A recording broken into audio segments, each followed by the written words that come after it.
My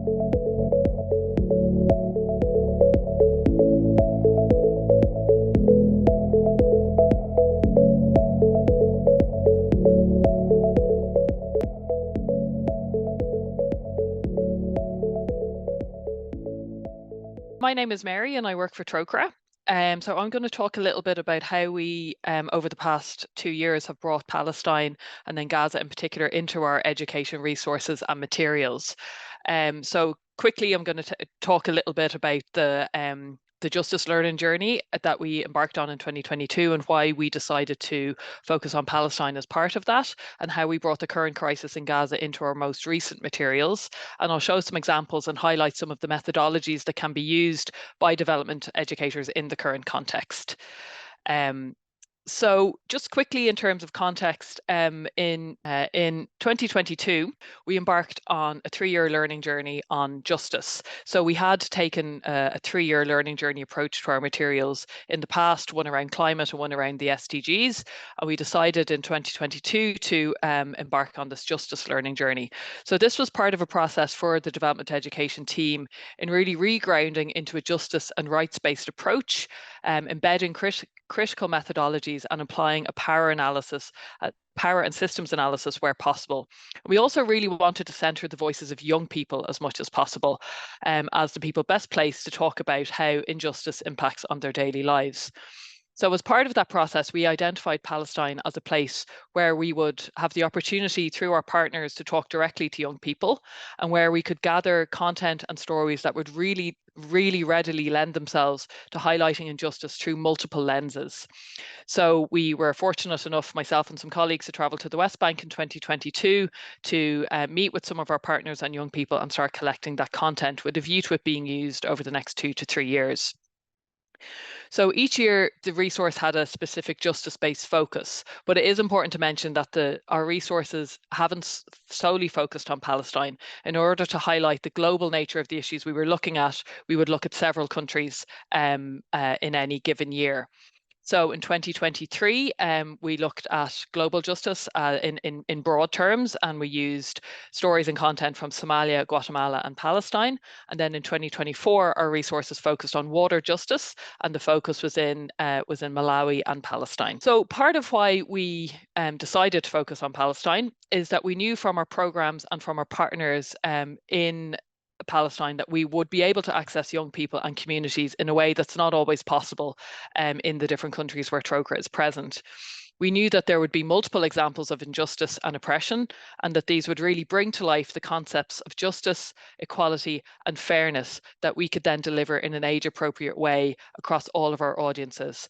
And just to say, the Trócaire's resources are target young people and educators from early years right through to youth. So early childhood, junior and senior primary, post-primary, and youth. So we need to collect content that can be that we can work with across all of those age groups. And those concepts of justice, equality, and fairness were also easily linked into existing frameworks that can provide an accessible entry point for educators in exploring global issues. For example, the UN Convention on the Rights of the Child and the Universal Declaration on Human Rights. And also just to say that while Trócaire have worked in the occupied Palestinian territories through our partners for decades, this was a new departure for the development education team.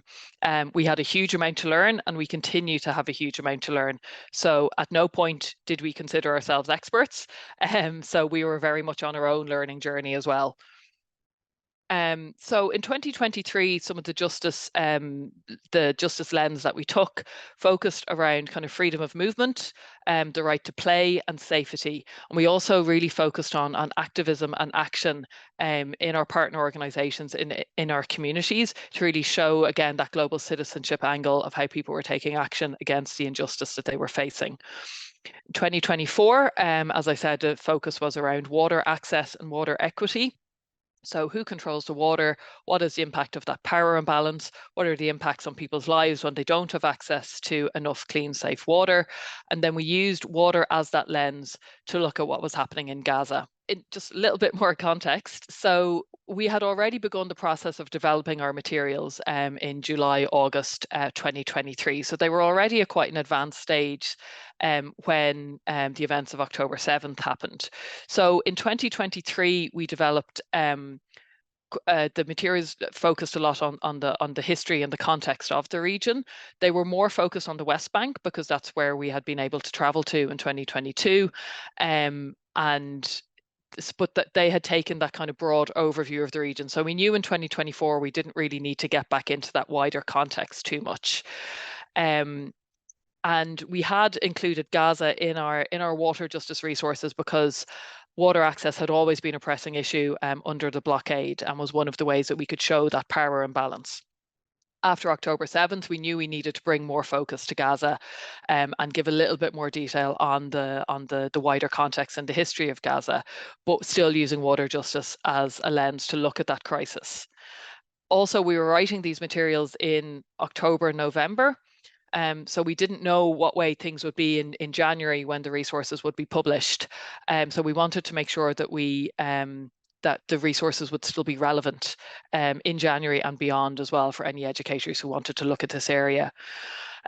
We also needed to consider the wider context of Trócaire's work, including our advocacy and communications work and the position of our partners in both Gaza and the West Bank, some of whom we've worked with for decades. So there was a wider organisational context to be considered as well.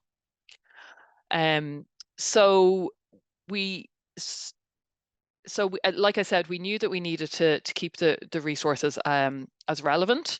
And also one of the ways in which the water justice lens really kind of lent itself to this approach was that the concept of water and access to water is relatable across all age groups. Everyone understands water as a basic need, and everyone understands what happens when you don't have access to enough clean, safe water. There was also some media coverage around around access to water in Gaza at this time. And so we were able to use that as an accessible and digestible kind of concept or lens to look at the wider context of what was happening in Gaza. And as water, food and fuel were blocked in early October, we were able to draw that out to the fact that Israel controls most of the water, controls the water sources in the region, and that water distribution had always been unequal, and that was one of the ways in which the lives of Palestinians were controlled. We were also able to highlight the impact of the lack of water in a humanitarian crisis. We were working with reasonably limited content because the usual channels that we would access new content through weren't available to us. We weren't able to visit Gaza, obviously, and our partners weren't able to provide content or stories in the usual way. So we were working with content that was available in the media and had to be very mindful of what content we were using, not only due to the DOCA's code, but also ensuring the content was age appropriate and that we were upholding the dignity of the people of Gaza at that time. So just to talk quickly about some of the lessons that we learned through the process of including Palestine in our education materials over the last 2 years. So this can feel like an overwhelming area or an overwhelming issue to approach. And we have found that educators have generally been lacking in confidence to talk about Palestine and to talk about Gaza. And there can be all sorts of reasons for this, including maybe the young people in their class. There can be a fear or hesitancy around saying the wrong thing, offending someone, getting something wrong, getting some backlash. And also for educators, they're working with young people who are consuming a lot of media and a lot of information from all sorts of different sources. So from our perspective, using an accessible hook like water can really help educator confidence. So in using that justice and rights-based approach, you can, for example, establish what basic needs are and the universal nature of human rights. Then look at what are some of the reasons why some people have these rights denied and others don't. Who holds the power in those situations and who benefits from those situations? For younger children, you can talk about fairness, whether or not something is fair. And And in our case, it was looking at what injustice looked like in different parts of the world and bringing Palestine into that picture as part of a wider global issue. And then focusing in on Gaza. Also looking at the situation before and after October 7th also showed that, things didn't start on October 7th. There was a whole history and context before that. And it also enabled us to keep the focus on a justice and power analysis of why water was always an issue in Gaza and who held the power in that situation. Other lessons that we learned was it can be challenging to identify an action component for young people. So for us, that was really focusing on the solidarity angle. Solidarity is one of Trócaire's organisational values, but also in this context, really showing the importance of solidarity in a crisis like this. So also, again, in terms of building educator confidence, but also for ourselves as development educators and trying to identify how to come at this issue, it's using established approaches. So using existing frameworks and methodologies that we're all familiar with. So critical questioning. So asking why? If somebody says, oh, well, Hamas, attacked Israeli civilians on October 7th. Okay, well, why? Why did that happen? And then keep drilling down into that, why, to really draw out that critical questioning and analysis. We used a power map and a power analysis in one of our post-primary activities. In the senior primary, we would have talked about a lot about children's rights, for example, the right to play, but also the right to have your basic needs met. And we use activities like giant steps and then looking at barriers or challenges and solutions. So again, very established methodologies. So you don't need to be an expert in the history of Palestine to be able to bring these methodologies into your practice.